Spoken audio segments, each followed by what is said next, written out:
사나고라는 유튜버 덕분에 유명해진 3D펜 한 번쯤 사용해보신 분들도 많을 것 같은데요. 왠지 해볼 수 있을 것 같아서 유튜브 보고 따라 만들다 보면 똥손을 인증하게 되는 경우도 많죠. 그게 바로 접니다. 3D펜이라고 하면 친숙하지만 이건 역시 3D 프린팅 기술이라 할 수 있는데요. 오늘은 3D 프린팅 기술에 대해서 아는 척 해보려고 합니다. 기존의 프린터와 3D 프린터가 다른 점이라면 기존의 프린터는 잉크를 분사시켜 글씨나 그림을 종이에 인쇄하는데 인쇄된 결과물을 봤을 때 입체감이 있지는 않죠. 그런데 3D 프린팅은 폴리머, 금속, 종이와 같은 물질을 쌓아 올리는 방식으로 인쇄해서 3차원의 입체물을 만든다는 것이 큰 차이점이죠. 그래서 3D 프린팅을 우리말로 하면 적층 제조라고도 합니다. 3D 프린팅은 인쇄 방식만 해도 20가지가 넘는다고 합니다. 그만큼 활용도가 높다는 것이기도 하겠죠. 3D 프린팅이 좋은 점은 설계도만 있으면 복잡한 모양도 금방 만들 수 있다는 것입니다. 기존에는 어떤 제품을 생산하려면 샘플을 만들어 봐야 하는데 그러려면 틀이 되는 금형을 만들어야 했죠. 샘플을 만들었는데 수정을 해야 되면 금형도 새로 만들어야 했습니다. 이 과정을 반복할 때마다 비용이 발생하는 거죠. 그런데 3D 프린팅 기술은 설계도만 수정하면 금형을 따로 만들 필요가 없으니 비용을 아낄 수 있는 거죠. 실제로 람보르기니사에서 새로운 모델의 시제품을 개발하는데 4개월 동안 4만 달러가 소요되던 작업을 3D 프린팅을 활용하니 20일 만에 3천 달러 수준으로 마칠 수 있었다고 합니다.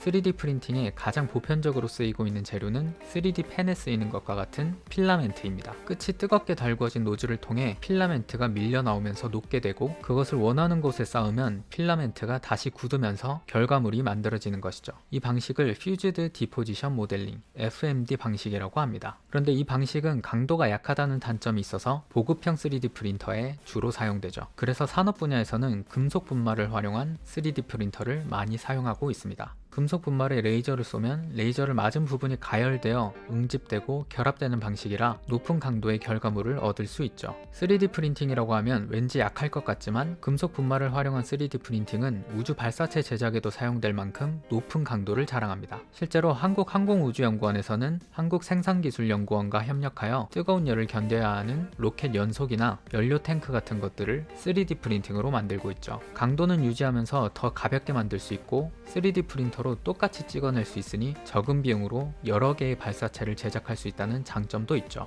고분자나 생체 재료를 사용하는 3D 바이오 프린팅도 있습니다. 이 기술을 사용하면 인공 조직이나 인공 장기도 만들 수 있죠. 한국생산기술연구원에서는 3D 프린팅 기술로 인공 흉곽을 만들어서 환자의 가슴뼈에 이식하기도 했습니다. 기존에는 골 시멘트나 합금 소재를 사용했는데 환자에게 맞는 모양을 만들기가 어렵고 무거워서 수술 후 부작용이 우려됐었죠. 그런데 가벼우면서 인체에 무해한 순수 티타늄으로 인공 흉곽을 제작하면서 환자 치료에 사용할 수 있었던 거죠. 이런 3D 바이오 프린팅 기술의 장점은 환자마다 신체 특성이 다른데 그 특성에 맞춰서 보청기, 틀니, 인공 관절 같은 것들을 제작할 수 있다는 점이죠. 3D 프린팅 기술을 활용하면 집도 지을 수 있습니다. 한국건설기술연구원에서는 3D 프린팅 기술을 활용해서 30평짜리 소형 주택을 짓는 데 성공하기도 했습니다. 그냥 사람이 지으면 되는 거 아닌가?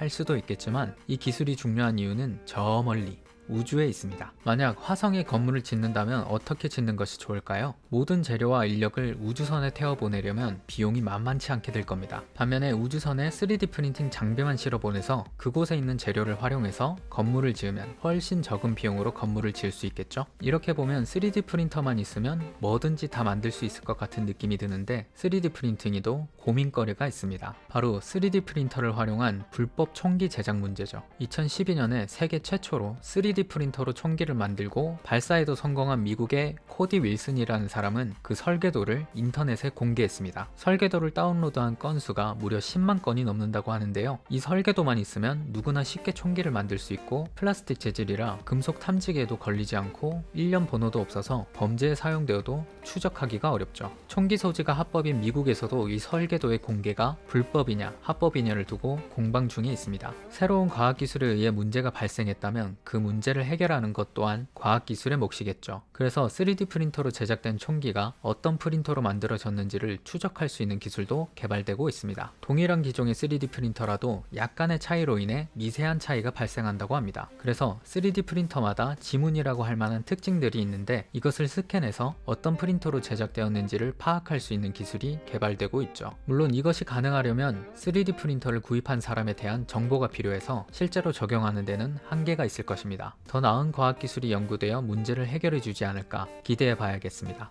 이 영상이 3D 프린팅에 대해 조금 아는 척 하는데 도움이 되셨다면 구독, 좋아요 눌러주시고 궁금한 과학기술이 있다면 댓글에 달아주세요. 여러분이 언젠가 아는 척 해볼 수 있도록 제가 대신 공부해서 아는 척 해보겠습니다. 과학기술이 세상을 바꿉니다. 언제나 그랬듯이.